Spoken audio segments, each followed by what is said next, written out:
A true story.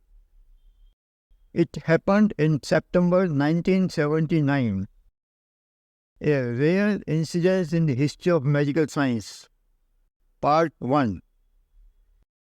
KK was a 16-year poor boy from a village in UP. He was riding a cycle and was knocked down by a truck from behind. He sustained fracture of the cervical spine and developed quadriplegia with complete loss of bladder and bowel functions. X-ray cervical spine showed fracture of the odontoid process of C2 vertebra with displacement. CT scan, MRI, ultrasound, etc. was not invented so far. He was referred to me by a neurosurgeon, Dr. Subodh Kansal, in St. Stephen's Hospital, Delhi.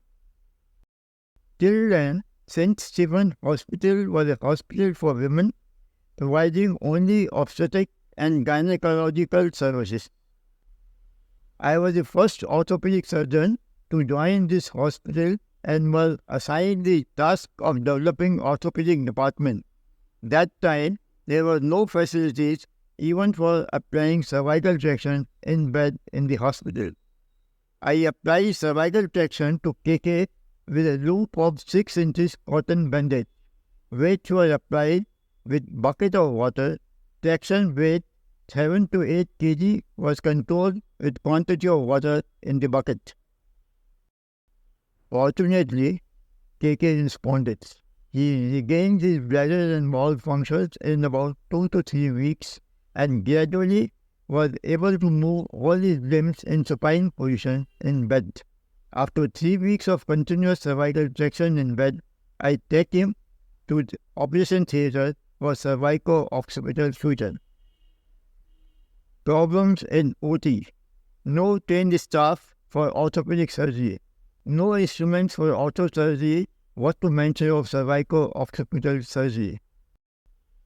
With all the shortcomings in OT, myself and Dr. Kansal did cervico-occipital fusion, took the bone graft from the posterior iliac crest, placed it in situ, fixed it with the help of malleable wire, closed the wound and shifted the patient to bed in the ward. There was no concept of ICU or post-operative recovery room at that time in the hospital. When I came out of the hospital, Dr. Rajan Matthews, the famous neurologist, was waiting for the OT. He told me, "LC, you don't need instruments, you need only patients to operate."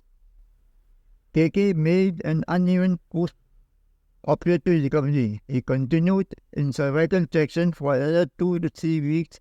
He was put in POP cast, Minerva jacket. The photographic image shown has been repaired. He was able to walk in wards without support. After a week of plaster jacket application, he was discharged from the hospital on 6/11/79. 2 months later, he came to the hospital for a follow-up.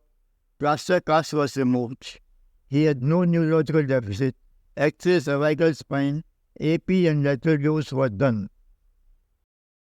A disaster was noticed. Upper part of the graft got fused to the occiput. Lower part of the graft got fused to the cervical vertebrae. There was a visible gap in the 2 segments of the graft. Operation was a failure. Second surgery was needed and hence suggested. KK said, "Sir, I can't afford even free treatment. I have so many social responsibilities. I have a sister, 2 brothers, and a widowed mother to look after. I have to go back home." I told him to come back if symptoms reappears. KK left for town. Nearly 6 months passed in the usual peaceful manner. Then I received a letter from him stating that symptoms have started to appear again. I replied to him by returning post, asking him to come back again. He was back in the hospital even before he received my letter. Second surgery was undertaken. Regrafting was done. A Minerva POP jacket was applied again. POP cast, Minerva jacket was removed after 3 months of surgery. X-ray cervical spine done. Cervico-occipital fusion was perfect. Operation was successful. No neurological deficit recorded. Here is the X-ray of the cervical spine with fusion. Hail NC, Bravo NC, Vendon NC, you are great NC, keep it up NC, God bless you NC, and so on. Such were the comments all around. I felt flattered, I felt blessed, it humbled me down. Kindly see part 2 in the next video.